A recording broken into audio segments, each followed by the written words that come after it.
Good freaking morning, everybody. It is early here in Provo, Utah. If you don't know who I am, my name is Ruben, regular dad, wannabe ultra runner. And this morning I'm sharing with you a little long run experience, what it's like to wake up early on the weekends and follow me along for a long run. This one is pretty special. I'll be running with my buddy Parker for his longest run of his marathon prep, and I'll let him introduce himself here in just a moment. But along the way, I want to share with you how to make running more enjoyable. We're going to go over 5 tips, so stay tuned for all 5, and I'll take you along that journey. Hang tight. It's my happy day, I want to sing it all the day. My best friends are always with me. We sing, we dance, we laugh, we are happy every day. Have fun with us, let's say happy, happy, happy, happy. All right, so we made it to Parker. I'll give Parker a second here to introduce himself. Honestly, Parker is one of my oldest friends, and so we, I think, have known each other for over 10 years now, which is pretty crazy. Yeah, like you said, we've been friends for a long time. We've been running together last year or two. My big goal for this year, doing the Big Cottonwood Marathon next month, trying to break 4 hours. That's my big goal this year. So today we're doing our long run, 20 miles. Should be good. Yeah, and this will be your longest run before the big marathon. Correct. 20 miles is what we're doing this morning. And you're also a new dad, right? Yep, new dad, 7 weeks, so that's been fun. Crazy. And he's been training since she was born and before that, so it's exciting to see what Parker's doing. Tip number 1 to make running more enjoyable is to pick a fun route. And so Parker and I are meeting this morning at the end of the route, which is the Provo River Trail. We're going to take one of the cars up to the top, and we'll take you along that here in just a second.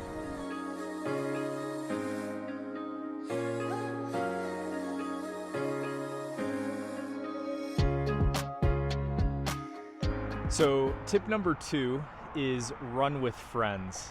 It is 5:53 in the morning right now. We're at Vivian Park here at the top of Provo Canyon, the Provo River Trail kind of thing. And it's freaking early. I'm tired.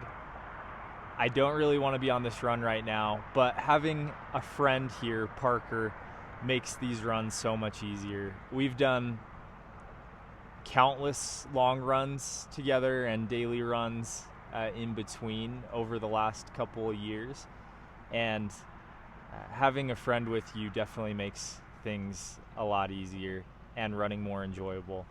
The little half tip I have here as well, if you don't have a friend to run with every day, that's totally fine.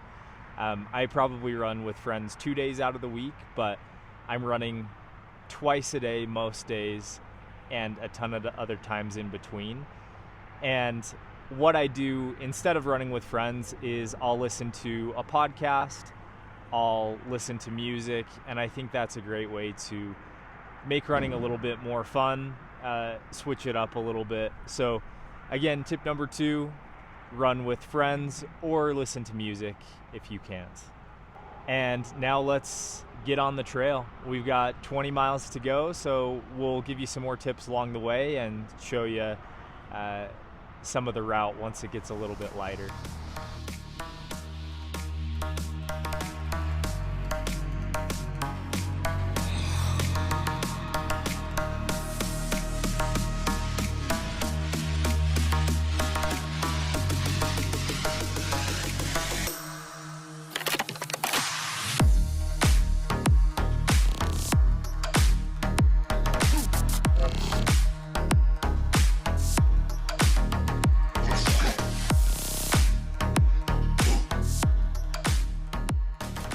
All right, so Parker and I are almost 8 miles into our long run here, and tip number 3 that I wanted to mention for making long runs a little bit more fun is to bring some snacks along. Today I've got a BPN Go Gel and some Yogis from Costco. Having snacks with you keeps you fueled, keeps your stomach happy, and really it's nice to test out a lot of different carb sources for your running. And you definitely want to eat before you run a little bit, and if your run is over 40-45 minutes, maybe something during, and then you can even reward yourself with a sweet treat at the end.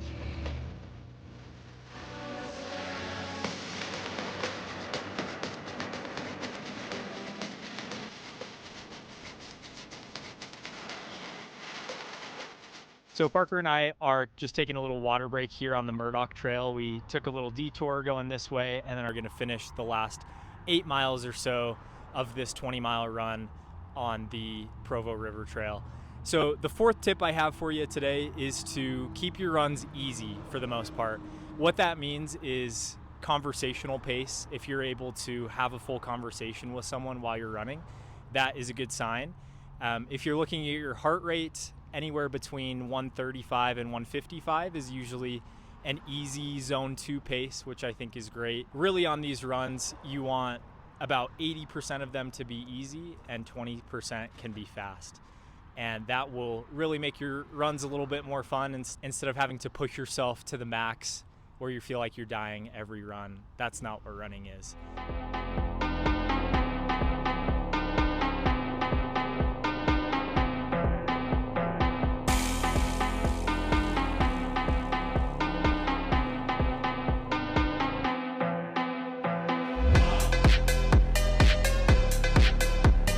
So Parker and I just wrapped up the 20-mile long run. For tip number 5, I think this is probably one of my favorite things to do when I want to get motivated to start running or doing whatever activity, and that's to find a new piece of gear that you're excited about. It doesn't have to be expensive, it doesn't have to be new, but new to you. So for me, the most recent purchase is the Coros Pace Pro, again coming from the Pace 3, and it's got me excited to run again. It's cool to get a watch if you don't have one. A new running hat is a good purchase, a heart rate strap, a new pair of shoes, a running vest, a new water bottle, anything like that to get you excited about running again is a great thing to make it more fun and more enjoyable. Again, we wrapped up this 20-mile long run.